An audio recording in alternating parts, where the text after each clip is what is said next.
สวัสดีค่ะพ่อแม่พี่น้องสวัสดีFCทุกท่านเนาะค่ะบ่ว่าจะเป็น FC เก่า FC ใหม่เนาะค่ะที่เข้ามารับชมรับฟังทางช่องของเจตาพารวยเนาะกราบขอบพระคุณเป็นอย่างสูงค่ะคลิปนี้เจตาจะวางแนวทางของรัฐบาลไทยค่ะรัฐบาลไทยค่ะพี่น้องเจตาจะวางมีอยู่สี่ท่านเนาะค่ะสี่จะมีเจตาพารวยเลขล็อกอุดรอเพชรค่ะเลขล็อกหนองบัวรัฐบาลไทยค่ะประวัติของเลขล็อกอุดรที่ผ่านมาค่ะพี่น้องรัฐบาลไทย89887ล่างค่ะของเลขล็อกอุดรรัฐบาลไทย87ตัวเน้นตัวเจาะวันที่1ที่ผ่านมาค่ะ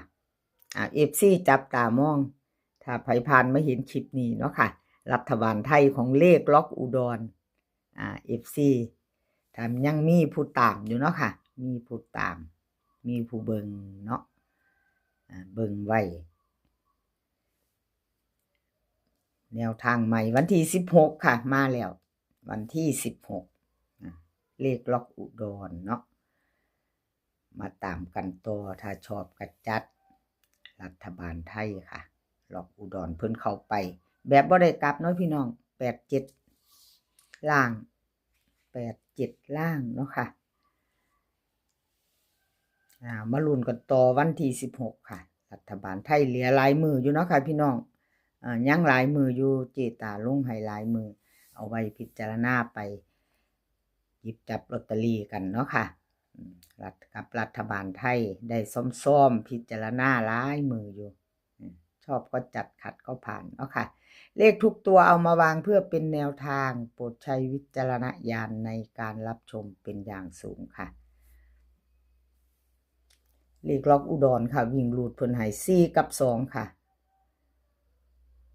2ตัว4หาง46 47 28 29ค่ะ3ตัว2หาง428 429วิ่งรูดเด่นทอกันค่ะ2 4กับ2 46 29ค่ะเน้นให้2หางเด้อค่ะล็อกอุดร3ตัวเน้นให้หางเดียวค่ะ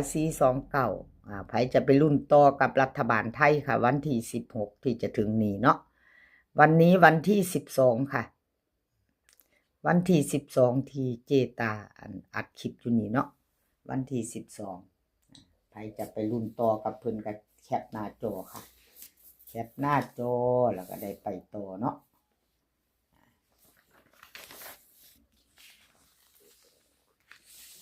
ไปต่อเพชรค่ะเพชร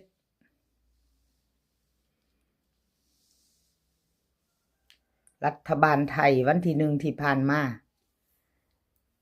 เพชรเข้าไป8เนาะค่ะวิ่งรูด8บน8ล่างเนาะ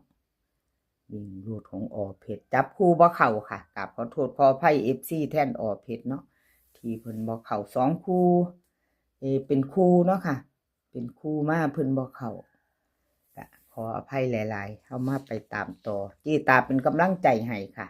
เป็นเพียงแนวทางก็ธรรมดาเป็นกำลังใจให้กันและกัน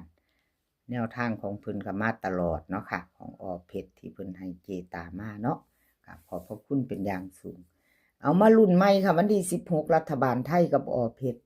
วิ่งรูดเพิ่นให้มาค่ะ5กับ4 2ตัวค่ะ2ตัว4หาง51 52 45 46ค่ะ3ตัวนี่3หาง546 552 445ค่ะวิ่งรูดเพิ่นเด่น5ร่อง4ค่ะ2ตัว51กับ46 3ตัวหางเดียวค่ะเพชร546ชอบกระจัดขัดกับผ่านค่ะแคปหน้าจอใครจะไปต่อกับเพชรเนาะใครจะไปต่อกับเพชรเตรียมแคปหน้าจอค่ะแคปหน้าจอคลิปนี้มี4เซียนค่ะพี่น้องเลขล็อกอุดรเพชร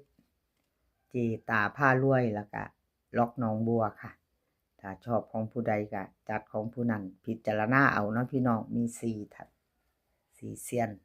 แนวทางของเพิ่นเตรียมแคปหน้าจอไว้ถ้าชอบของผู้ใดถ้าไปรุ่นกันเนาะค่ะถ้าไปรุ่นก็แคปหน้าจอไว้ไปต่อค่ะไปต่อเลขล็อกหนองบัวเลขล็อกหนองบัว4เซียนนี่ยังมีเข้าสุคนอยู่เด้อพี่น้อง2ตัวมา1ตัวอยู่เนาะรัฐบาลไทยของเพิ่นแหมพิจารณาไว้เด้อพี่น้องลอตเตอรี่รัฐบาลไทยเนาะค่ะน้องบัวยังเข้าไปอยู่เด้อค่ะ7สายวิ่งสายลูดเลขล็อกน้องบัวก็ยังเข้าไปอยู่ตัวหนึ่งอยู่7ค่ะ7ล่างเนาะวันที่1ที่ผ่านมาค่ะรัฐบาลไทยบนออก3ตัว898 87ล่างวิ่งลูดของเลขล็อกน้องบัวเพิ่นก็เข้าไป7ตัวหนึ่งอยู่2ตัวก็มาตัวหนึ่งอยู่เนาะค่ะพี่น้องก็ยังบ่หลุดเนาะพิจารณาเอาชอบกระจัดขัดกระพานค่ะพิจารณาเอาถ้าชอบเขาก็แคปหน้าจอเลือกเอาชอบของใครผู้ใดอยู่ในใจเนาะค่ะ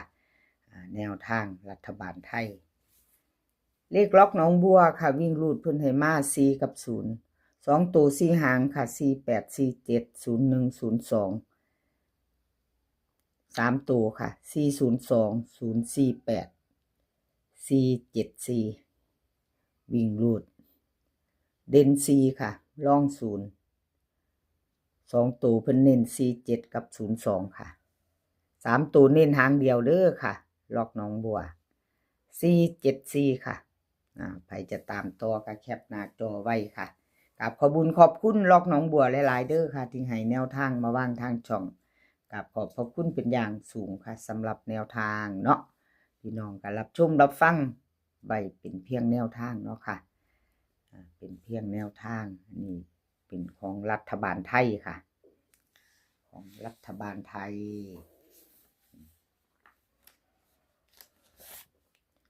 รัฐบาลไทยเอาไปต่อค่ะ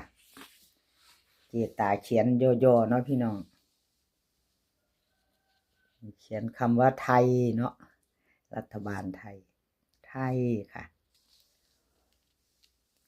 นี่จะเป็นของเจตาเองค่ะของเจตากับเขาไปตัวเดียวค่ะพี่น้องกับขอโทษขออภัย FC เนาะ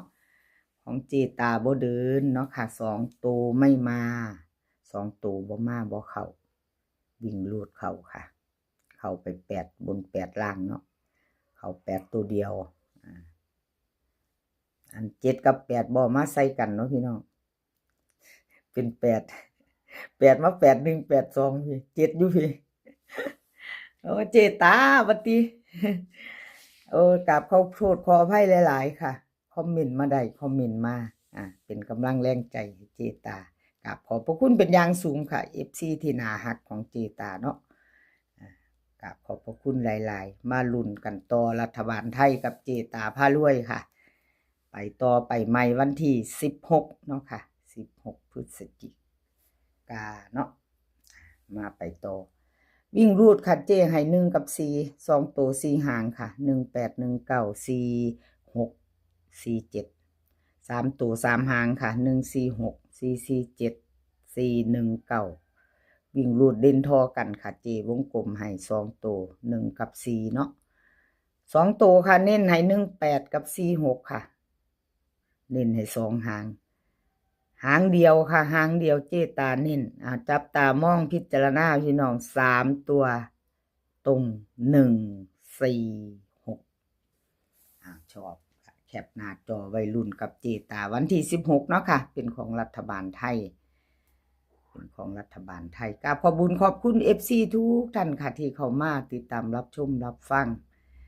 อย่าลืมกดกระดิ่งแจ้งเตือนเด้อค่ะขอบพระคุณเป็นอย่างสูงคลิปนี้ก็ขอให้พี่น้องโชคดีกับรัฐบาลไทยค่ะให้โชคดีกันทุกคนมื้อนี้ให้มีความสุขสุขภาพร่างกายก็ขอให้แข็งแรงค่ะปลายฝนต้นหนาวดูแลสุขภาพกันนะเนาะพี่น้องเดินทางไปไสก็ขอให้ปลอดภัยค่ะเดินทางไปขอให้มีโชคกลับมาขอให้มีชัยกราบขอบพระคุณหลายๆค่ะคลิปหน้าพอกันไหมคลิปนี้ก็สวัสดีค่ะ